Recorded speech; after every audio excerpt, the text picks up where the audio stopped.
మరి అన్యాయం జరిగినప్పుడు బాధితులకి మరి ప్రభుత్వం అండగా ఉంది అని ఒక ఆ నిజం అందరికీ తెలియాలన్నా ఖచ్చితంగా ఇందులో ఎంక్వైరీ జరగాలి.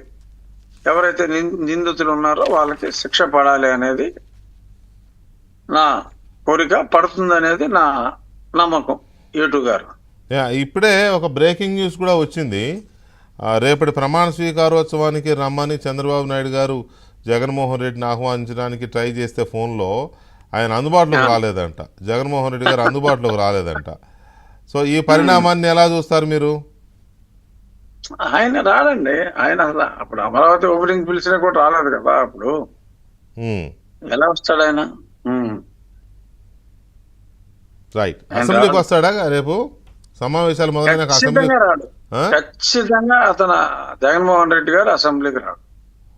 Okay, right right. రాజు గారు, మీకు మీ మనసులో ఈ దీని మీద కంటే కోరిక, ఒక టెన్షన్ చాలా ఎక్కువగా ఉన్నట్టుంది. Obviously I can understand.